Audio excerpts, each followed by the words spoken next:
It's a difficult day for Lee County as a tragedy is remembered. Good evening and thanks for joining us. I'm Valerie Lawson. Mark is off tonight. It was 4 years ago that a tornado hit the area, killing 23 people in Beauregard.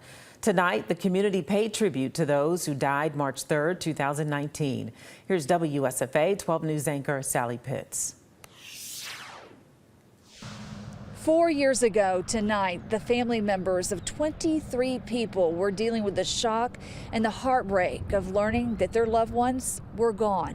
This memorial pays tribute to those who died in the Beauregard tornado. They were Michaela Walden, Taylor Thornton, James Henry Tate, Henry Stinson, Floral Tate Stinson, Eric Stinson, Raymond Robinson Jr., Maggie Robinson, Ryan Pence, Felicia Woodall, Irma Gomez, Charlotte Ann Miller, Mamie Elizabeth Kuhn, Mary Lois Jones, Jimmy Jones, Emmanuel Jones, AJ Hernandez, Sheila Ann Creech, Marshall Lynn Grimes, David Road Dog Dean, Vicki Broswell, and Jonathan Bowen. Today, many of their family members came out to Providence Baptist Church for a night of remembrance. They lit candles, they shared songs and Bible verses, and of course, there were tears. They say it's important that we never forget March 3rd, 2019.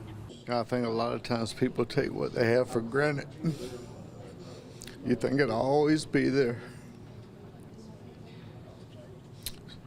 A lot of things you can replace. We lost 23 things we can't. One of them was my grandson. She's always on our mind, every day, all through the day. We're heartbroken still. It's still fresh. Being 4 years later feels like it just happened. I think the strength of community, the love of God, and family, it's key to how we've survived all of this. And I'm thankful for community. The memorial sits outside Providence Baptist Church. The church was a place of refuge following the storm. And as this memorial says, this community will always be Beauregard strong. Sally Pitts, WSFA 12 News. And Alabama wasn't the only state impacted by severe weather that day. 41 tornadoes touched down across Alabama, Florida, Georgia, and South Carolina, with a dozen of them hitting Alabama.